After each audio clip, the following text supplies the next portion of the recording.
오늘 우리에게 주신 하나님 말씀 요한복음 8장 3절에서 11절까지 말씀 보겠습니다. 요한복음 8장 3절에서 11절입니다. 신약성경 157페이지에 있습니다. 우리 함께 3절부터 11절까지 같이 읽겠습니다. 서기관들과 바리새인들이 음행 중에 잡힌 여자를 끌고 와서 가운데 세우고 예수께 말하되 선생이여 이 여자가 간음하다가 현장에서 잡혔나이다. 모세는 율법에 이러한 여자를 돌로 치라 명하였거니와 선생은 어떻게 말하겠나이까?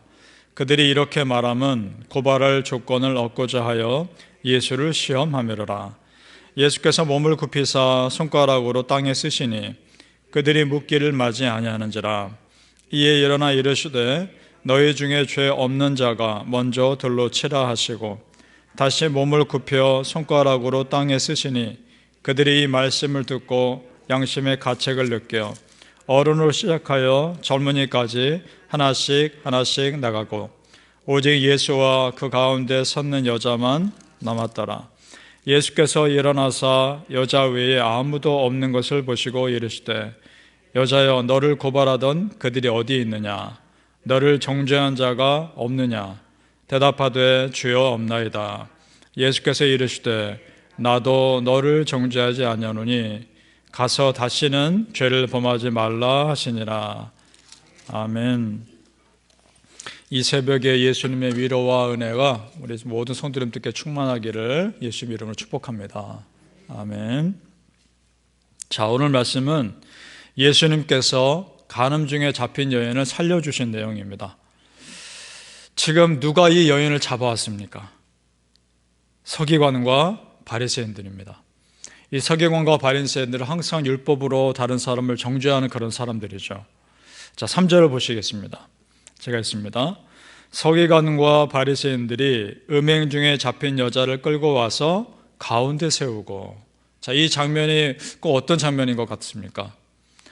지금 서기관과 바리새인들이 이 여인을 고발하기 위해 서 있습니다. 그리고 이 여인은 가운데 서 있고 반대편에는 예수님이 서 계십니다. 꼭 마치 법정에서 어떤 죄인을 고소하는 사람이 있고 죄인이 가운데 있고 그 죄인을 변호하는 변호자가 있는 그런 모습 상상되지 않습니까? 그렇다면 우리 예수님께서 이 여인의 어떤 입장에 서실지 우리는 눈치가 벌써 채울 수 있죠. 변호자로 서실 겁니다. 예수님 앞에 엎드려 있는 또 정말 죄인으로 서 있는 이 여인을 변호하는 변호자로 서 계실 겁니다. 영적인 세상도 마찬가지입니다. 마귀는 항상 우리가 지은 죄를 근거로 우리를 정죄하려 합니다. 그리고 우리는 죄인으로 있는 것이고 보혜사 성령님께서 우리를 변호하실 겁니다. 그럼 예수님도 이 여인을 오늘 변호하실 겁니다. 자, 한번 그것을 보도록 하죠. 지금 서기관과 바리새인들이 굳이 이 여인을 데리고 오지 않아도요, 그들이 율법의 기준대로라면 그들이 그냥 그 자리에서 돌로 쳐서 이 여인을 만약 죽였더라도 누구도 뭐라 할 사람이 없는 그런 상황인 겁니다. 굳이 예수님께 데려왔다는 이유는 예수님을 시험하기 위해서입니다. 함정에 빠뜨리기 위해서입니다. 자, 5절에서 6절을 다시 보시기 바랍니다. 모세는 율법에 이러한 여자를 돌로 치라 명하였거니와 선생은 어떻게 말하겠나이까? 그들이 이렇게 말하면 고발할 조건을 얻고자 하여 예수를 시험하미로라. 자, 그럼 여러분, 만약에 이때 돌로 치라 하면 어떻게 되는 겁니까? 더 이상 예수님은 죄 용서해 주시는 분이 아니게 되는 겁니다. 돌로 치지 말라 하면 모세 율법을 어기는 분이 되는 겁니다. 이러지도 못하고 저러지도 못하는 겁니다. 비슷한 시험이 또 있습니다, 성경에. 그때도 바리새인들이 시험을 하죠.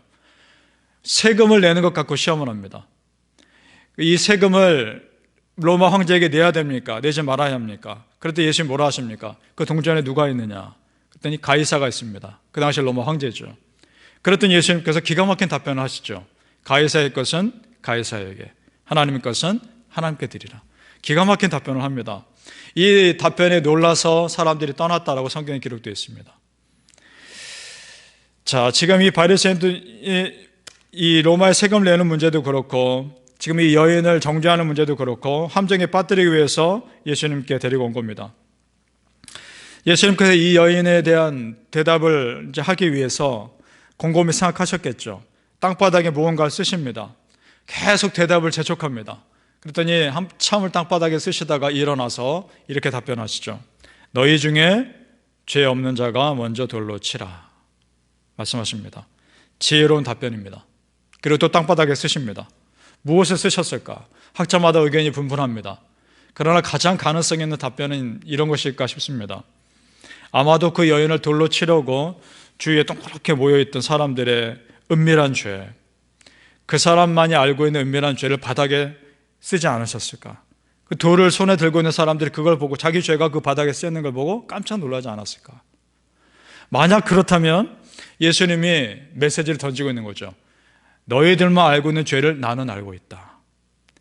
너희 중에 아무도 이 여인에게 돌을 던질 자격이 있는 사람은 없다 라는 메시지를 땅바닥에 쓰고 계신 것이죠. 하나 둘씩 돌을 내려놓고 떠납니다. 여러분, 우리도 마찬가지입니다. 서로가 서로를 누구도 정죄할 수 없습니다. 우리가 들고 있는 돌멩이 다 내려놓고 우린 뒤로 물러나야 합니다. 그리고 예수님께 심판을 맡기셔야 합니다. 우리가 할 수 있는 것은 사랑하고 품어주는 것입니다. 심판은 나의 몫이 아닌 것입니다. 여러분, 항상 그럴 수 있게 축복합니다. 돌멩이를 다 내려놓으시고 우리 안에 사랑으로 품어주시기를 축복합니다. 마태복음 7장에 이런 말씀이 있습니다. 비판을 받지 아니하려거든 비판하지 말라. 너희가 비판하는 그 비판으로 너희가 비판을 받을 것이요 너희가 헤아리는 그 헤아림으로 너희가 헤아림을 받을 것이니라. 아멘. 비판은 우리 몫이 아닌 겁니다. 자, 그러면 여러분, 예수님께서 어떻게 이렇게 지혜롭게 답변하셨을까요? 예수님이니까 그러셨을까요? 그렇게 생각할 수 있지만 이 사건이 있기 전에 예수님이 어디에 계셨는지를 보십시오.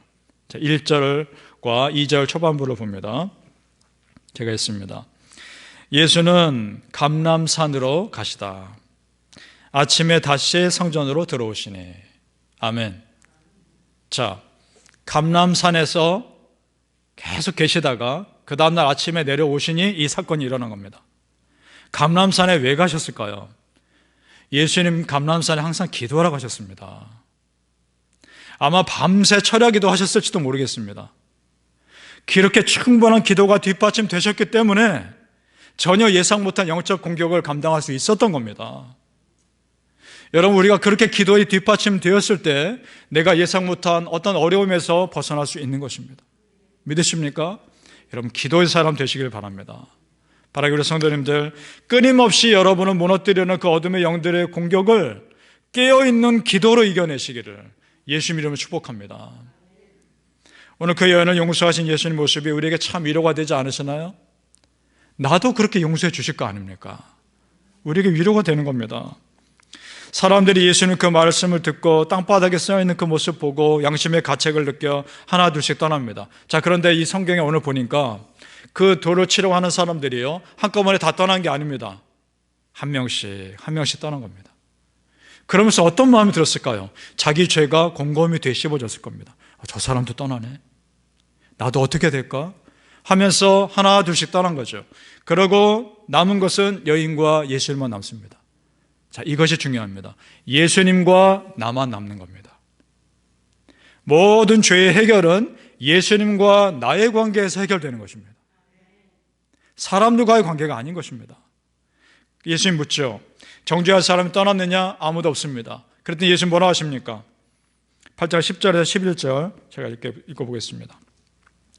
여자여, 너를 고발하던 그들이 어디 있느냐? 너를 정죄한 자가 없느냐? 대답하되 주여 없나이다. 예수께서 이르시되 나도 너를 정죄하지 아니하노니 가서 다시는 죄를 범하지 말라.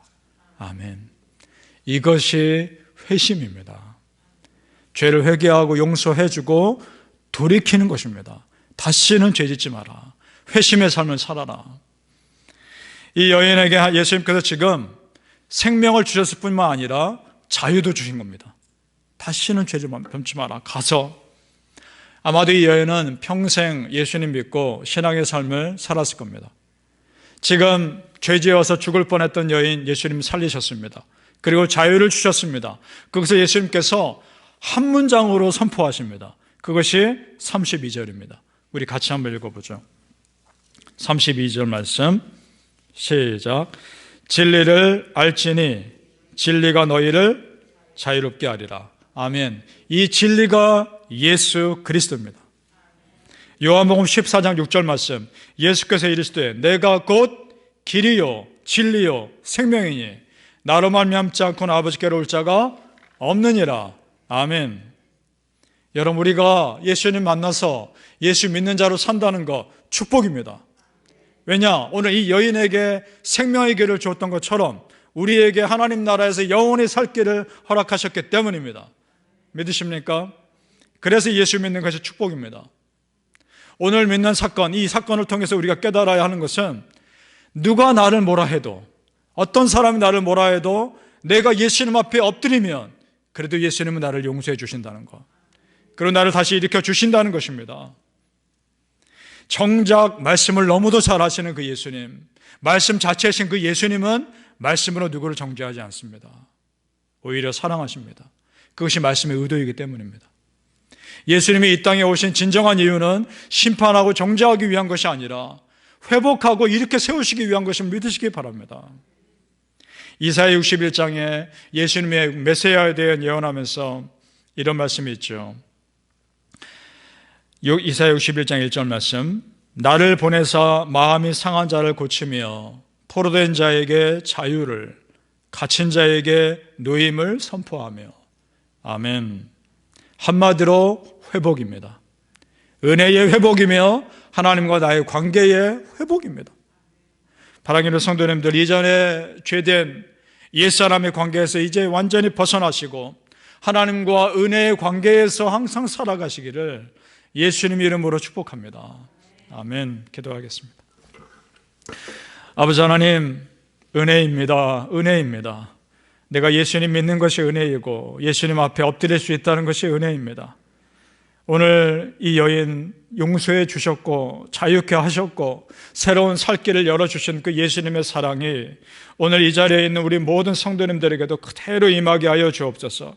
이것이 은혜인 이유는 그 예수님이 지금 나의 예수님이시고 나도 모르는 나와 나 알고 있는 그 은밀한 죄도 하나님께서 용서해 주실 것을 믿기 때문입니다. 아버지 하나님, 다시 일으켜 주시옵소서. 다시 회복하여 주시옵소서. 우리 주 예수 그리스도의 은혜가 여전히 우리에게 함께 있음을 경험하게 하여 주옵소서. 그 예수님 온전히 믿고 바라보며 그 발 앞에 엎드려 오늘도 우리는 기도하오니 하나님, 우리의 눈물을 닦아 주시옵시고 우리의 어깨를 붙잡으시고 다시 일으켜 세워 주시옵소서. 그 소망 가운데 살게 하실 것을 믿고 하나님과 은혜의 관계 가운데 회복하며 살아가게 하여 주시옵소서. 감사하며 예수님 이름으로 기도합니다. 아멘. 하늘에